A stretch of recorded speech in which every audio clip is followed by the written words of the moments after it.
This is All Loves Excelling by John Bunyan. Chapter 2. The Prayer of the Apostle. Having thus spoken of the breadth and length and depth and height that is in God's mercy by Christ to usward, we will now come more directly to the prayer of the Apostle for these Ephesians, with reference thereunto, to wit, that they might be able to comprehend with all saints what they are.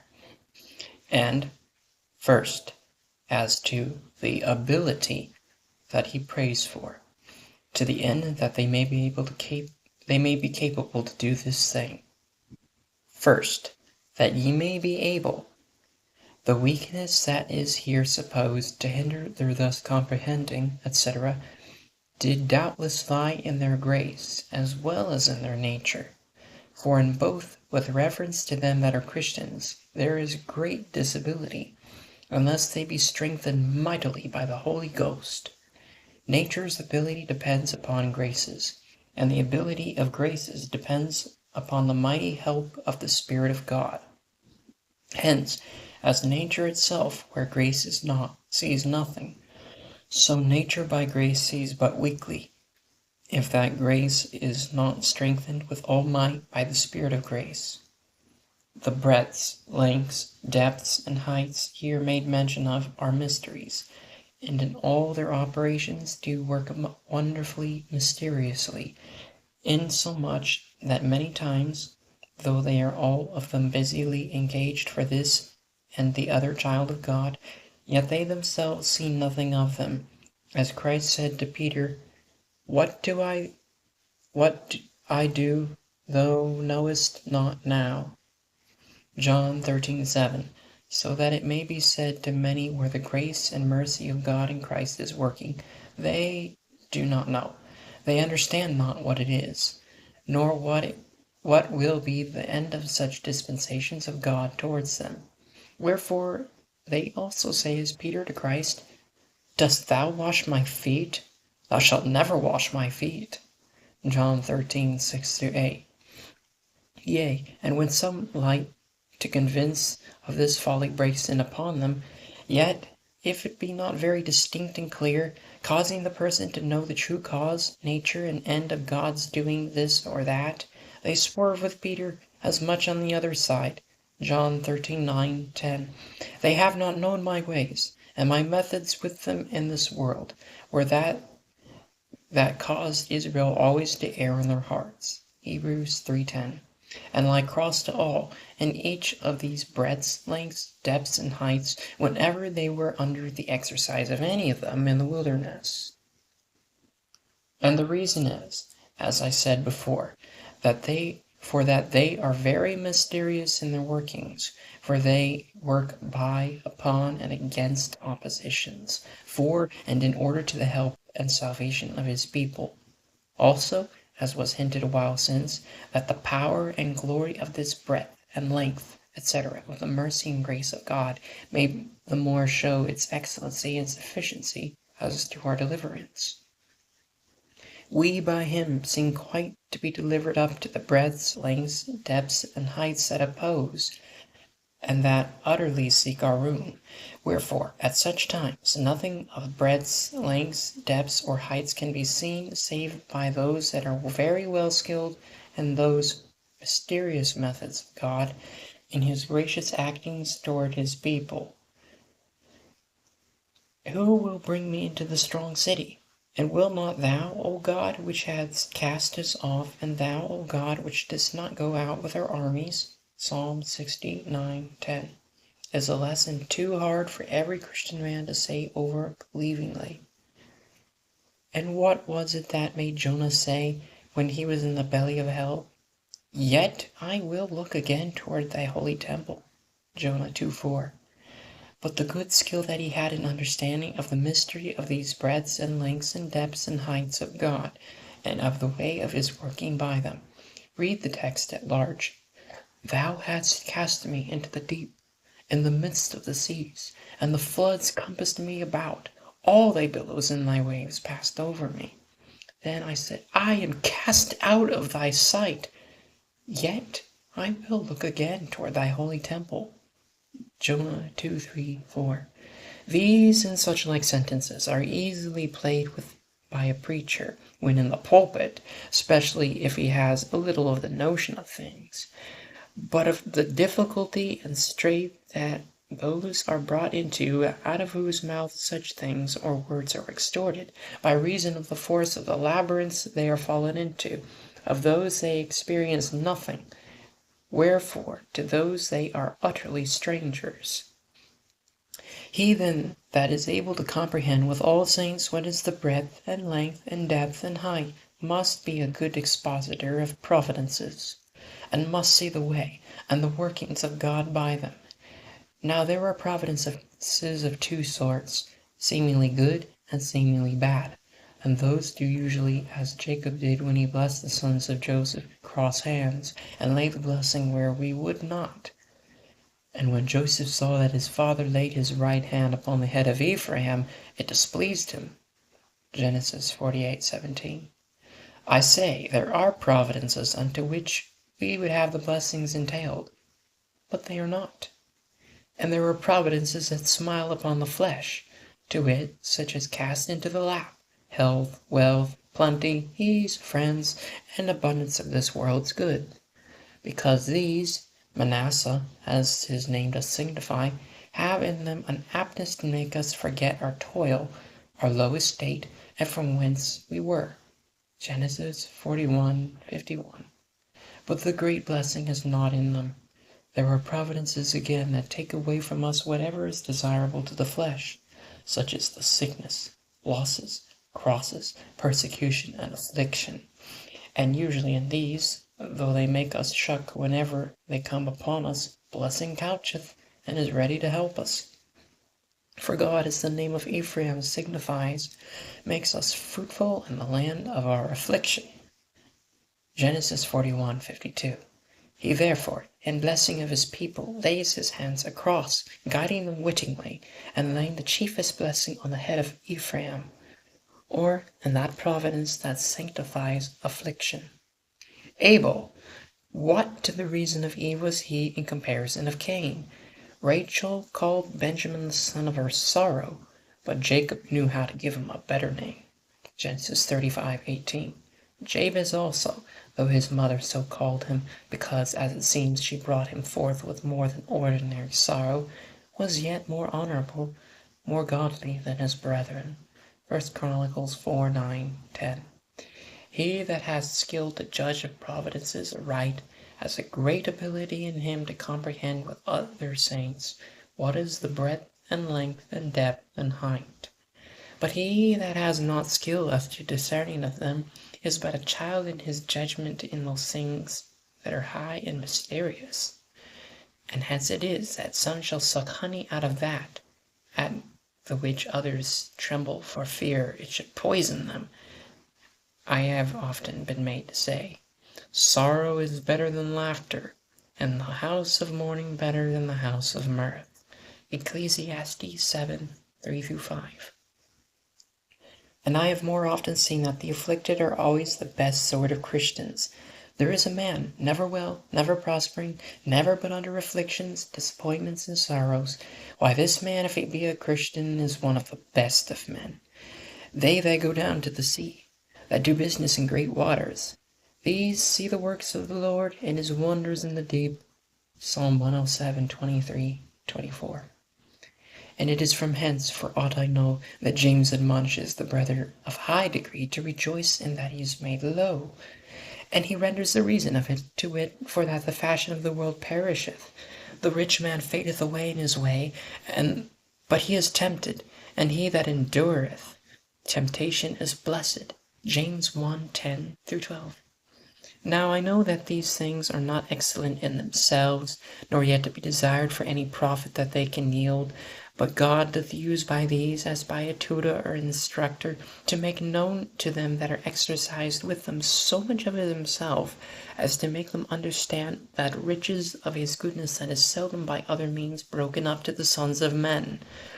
And hence 'tis said, that the afterwards of affliction doth yield the peaceable fruits of righteousness unto them which are exercised thereby. Hebrews 12:11.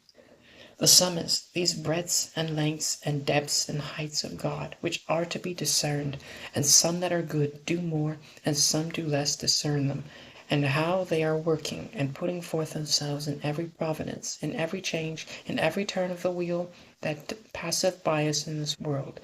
I do not question but that there are some that are alive that have been able to say, the days of my affliction have been the best unto them, and that could, if it were lawful, pray that they might always be in affliction, if God would but do to them as he did when his hand was last upon them. For by them he caused his light to shine, or as Job has it, Thou huntest me as a fierce lion, and again thou showest thyself marvelously upon me. Job 10:16. See also the writing of Hezekiah, and read what profit he found in afflictions. Isaiah 38. But again, these breadths and lengths and depths and heights have in themselves naturally that glory that cannot be so well discerned or kept in view by weak eyes. He had need have an eye like an eagle that can look upon the sun, that can look upon these great things and not be stricken blind therewith. You see how Saul was served when he was going to Damascus, Acts 9. But Stephen could stand and look up steadfastly into heaven, and that too when with Jonah he was going into the deep, Acts 7. But I have done with this, and proceed. Second, that ye may be able to comprehend. Although apprehending is included in comprehending, yet to comprehend is more. To comprehend is to know a thing fully, to reach it all. But here we must distinguish and say that there is a comprehending that is absolute and a comprehending that is comparative. Of comprehending absolutely or perfectly, we are not here to speak, for that the apostle could not, in this place as to the thing prayed for, desire, for it is utterly impossible perfectly to know whatsoever is in the breadths, lengths, depths, and heights here spoken of. Whether you call them mercies, judgments, or the ways of God with men, how unsearchable are his judgments, and his ways past finding out. Romans 11:33. Or if you take them to signify his love, unto which you see I am inclined, why, that you read of in the same place, to be it which passeth knowledge. Wherefore should the apostle by this term conclude or insinuate that what he calls here breadths, lengths, depths, or heights might be fully or perfectly understood and known, he would not only contradict other scriptures, but himself in one and the self-same breath. Wherefore it must be understood comparatively, that is, and that he says with or as much as others, as any, even with all saints, that you may be able to comprehend with all saints what is the breadth and length and depth and height.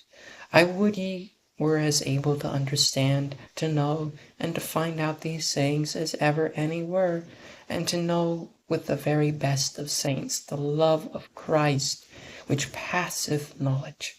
There are, as has been before hinted, degrees of knowledge of these things, some no more, some less, but the apostle prays that these Ephesians might see, know, and understand as much thereof as the best, or as any under heaven.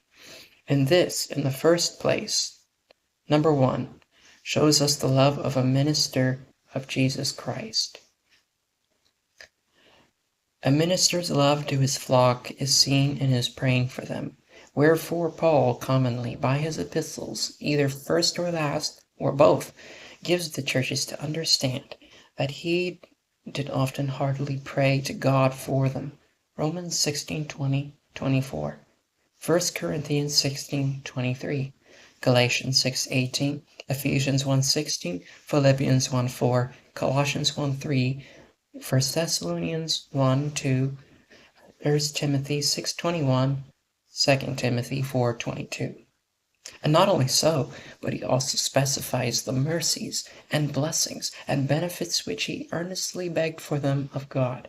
2 Corinthians 13:7, 2 Thessalonians 1:11. 2. But, secondly, this implies that there are great benefits accrued to Christians by the comprehending of these things.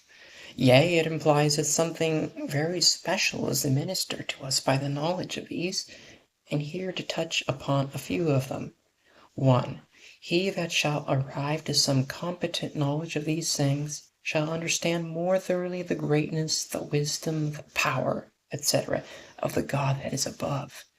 For by these expressions are the attributes of God set forth unto us.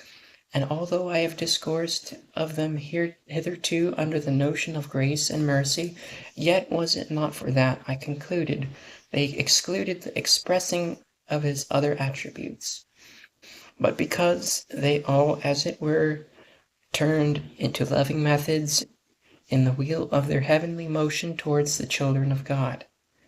Hence it is said, God is love. 1 John 4:16. God is light. 1 John 1:5. God is what he is for his own glory and the good of them that fear him. God!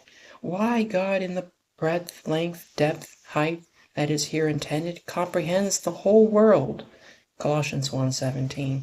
The whole world is in him, for he is before, above, beyond, and round about all things. Hence it is said, the heavens for breadth are but his span, that he gathereth the wind in his fists. Proverbs 34. Measureth the water in the hollow of his hand, weigheth the mountains in the scales, and the hills in a balance. Isaiah 40:12. Yea, that all nations before him are as nothing, and they are counted to him less than nothing, and vanity. Verse 17. Hence we are said to live and move in him. Acts 17:28, and that he is beyond all search. I will add one more word. Notwithstanding there is such a revelation of him in his word in the book of creatures and in the book of providences, yet the scripture says, Lo, these are parts of his ways, but how little a portion is heard of him. Job 26:14. So great is God above all that we have heard, read, or seen of him, either in the Bible, in heaven, or earth, the sea, or what else is to be understood. But now that a poor mortal, a lump of sinful flesh, or as the scripture phrase is, poor dust and ashes, should be in the favor, in the heart, and wrapped up in the compassions of such a God. Oh, amazing! Oh, astonishing consideration! And yet this God is our God forever and ever, and he will be our guide even unto death. Psalm 48:14. It is said of our God, that he humbleth himself when he beholds things in heaven. How much more then when he openeth his eyes upon man, but most of all when he makes it, as one may say, his business to visit him every morning and to try him every moment, having set his heart upon him, being determined to set him also among his princes. The Lord is high above all nations, and his glory above the heavens. Who is like unto the Lord our God, who dwelleth on high, who humbleth himself to behold the things that are in heaven and in the earth? He raiseth up the poor out of the dust, and lifteth the needy out of the dunghill, that he may set him with princes, even with the princes of his people. Isaiah 113:3-8. 2. If this God be our God, or if our God be such a God, and could we but attain to that knowledge of the breadth and length and depth and height that is in him, as the apostle here prays, and desires that we may, we should never be afraid of anything we shall meet with, or that shall assault us in this world. The great God, the former former of all things, taketh part with them that fear him, and that engage themselves to walk in his ways. Of love and respect they bear unto him, so that such may boldly say, Lord is my helper, and I will not fear what man shall do unto me. Hebrews 13:6.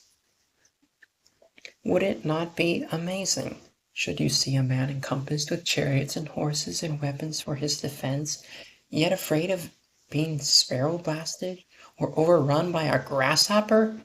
Why, it is he that sitteth upon the circle of the earth, and to whom the inhabitants thereof are as grasshoppers.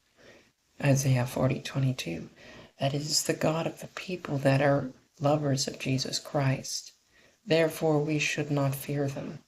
To fear man is to forget God, and to be careless in a time of danger is to forget God's ordinance. What is it then? Why, let us fear God, and diligently keep his way, with what prudence in regard to our preservation, and also the preservation of what we have, we may. And if we doing this, our God shall deliver us, and what we have into the hands of them that hate us, let us laugh. Be fearless and careless, not minding now to do anything else but to stand up for him against the workers of iniquity, fully concluding that both we and our enemies are in the hand of him that loveth his people, and that will certainly render a reward to the wicked, after that he has sufficiently tried us by their means.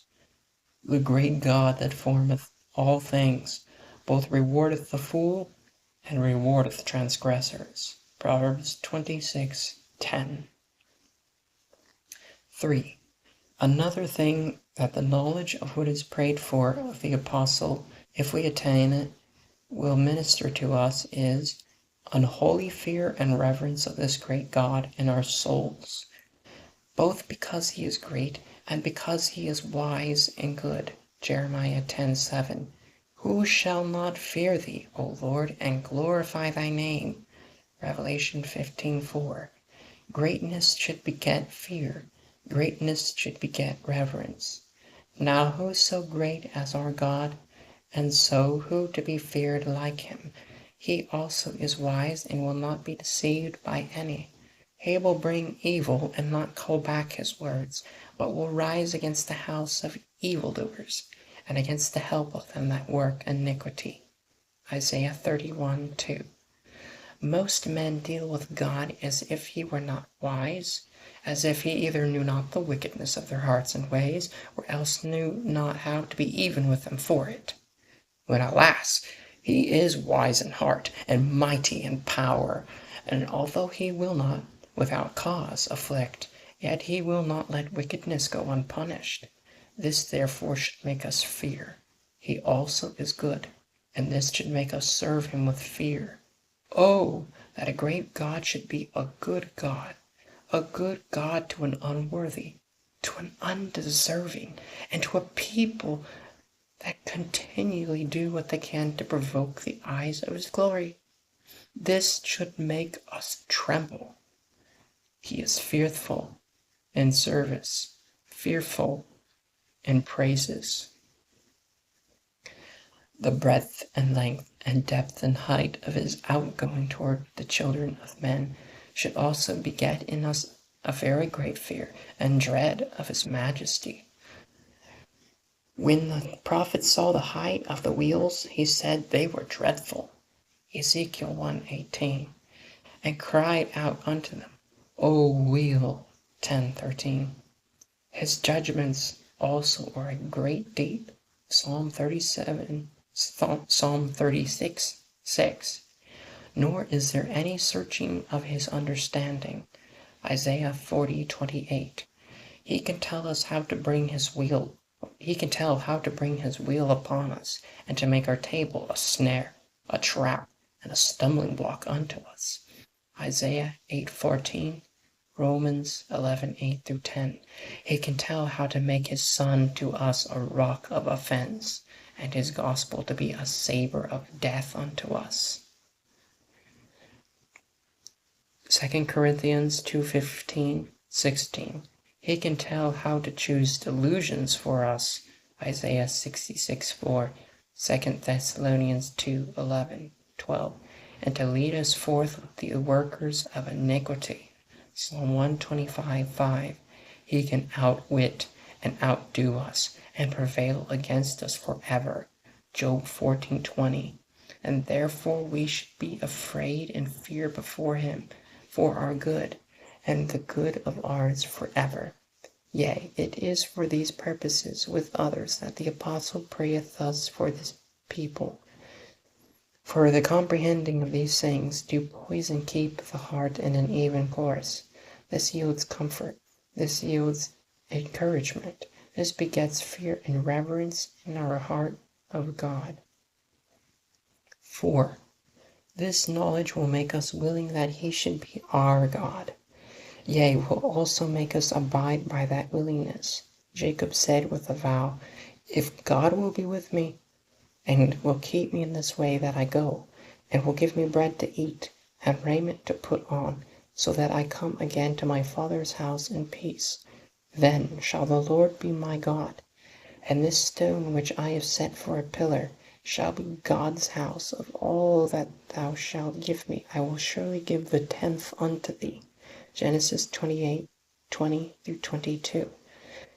Thus he considered the greatness of God, and from a supposition that he was what he had heard of his father to be, he concluded to choose him for his God, and that he would worship him and give him that honor that was due to him as God. How did the king of Babylon set him above all gods, when but some sparkling rays from him to delight upon him? He calls him a god of gods, Daniel 2:47, prefers him above all gods, charges all people and nations that they can do nothing amiss against him, Daniel 3:28-29. He calls him the Most High God, the God that liveth forever, and confesses that he doth whatsoever he will in heaven and earth, and concludes with praising and extolling of him, Daniel 4. We naturally love greatness, and when the glorious beauty of the King of glory shall be manifest to us, and we shall behold it, we shall say as Joshua did, let all men do as seems them good, but I and my house will serve the Lord. Joshua 24:15. When the Apostle Paul sought to win the Athenians to him, he sets him forth before him with such terms as bespeaks his greatness, calling of him, and that rightly, God that made the world, and all things, the Lord of heaven and earth, one that giveth to all life and breath and all things, one that is nigh to every one, he in whom we live and move and have our being. God that hath made of one blood all nations of men, and that hath determined the times before appointed, and the bounds of their habitation, etc. Acts 17:24-28. These things bespeak the greatness of God, and are taking to considering men. Yea, these very Athenians, while ignorant of him, from those dark hints that they had by natural light concerning him, erected an altar to him, and put this singular inscription upon it, to the unknown God, to show that according to their mode they had some kind of reverence for him, but how much more when they came to know him, and to believe that God in all his greatness had engaged himself to be theirs, and to bring them to himself, that they might in time be partakers of his glory. 5. The more a man knows or understands of the greatness of God towards him, expressed here by the term of unsearchable breadth, length, depth, and height, the better will he be able in his heart to conceive of the excellent glory and greatness of the things that are laid up in the heavens for them that fear him. They that know nothing of this greatness know nothing of them, and they that think amiss of this greatness think amiss of them. They that know but little of this greatness know but little of them. But he that is able to comprehend with all saints what is the breadth and length, depth and height, he is best able to conceive of, and consequently to make a judgment concerning the due worth and blessed glory of them. This is evident both to reason and also experience confirmeth the same. For as those dark souls that know nothing of his greatness, they have in derision those who are, through the splendor of the glory, captivated and carried away after God, and those whose judgments are corrupted and themselves made as drunkards to judge of things foolishly, they, as it were, step in the same steps with the other, and vainly imagine thereabout. Moreover, we shall see those little spirited Christians, though Christians indeed, that are but in a small measure acquainted with this God, with the breadths and lengths and depths and heights that are in him, taken but little with the glory and blessedness that are to go to when they die. Wherefore, they are neither so mortified to this world, so dead to sin, so self-denying, so delighted in the book of God, nor so earnest in desires to be acquainted with the heights and depths that are therein. No, this is reserved only for those who were devoted thereunto, who have been acquainted with God in a measure beyond that which your narrow-spirited Christians understand. There doth want, as to these things, enlarging in the hearts of most of saints, as there did in those of Corinth, and also in those at Ephesus. Wherefore, as Paul bids the one, and prays that the other may be enlarged, and have great knowledge thereabout, so we should, to answer such love, through desire, separate ourselves from terrene things, that we may seek and intermeddle with all wisdom. Proverbs 18:1. Christ says, "If any man will do his will, he shall know of the doctrine." John 7:17. Isaiah 28:9.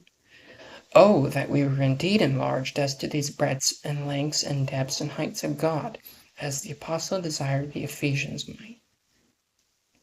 6. And those great truths, the coming of Christ, the resurrection of the dead, and eternal judgment, would neither seem so like fables, nor be so much off our hearts as they do and are. 1 Corinthians 15:35.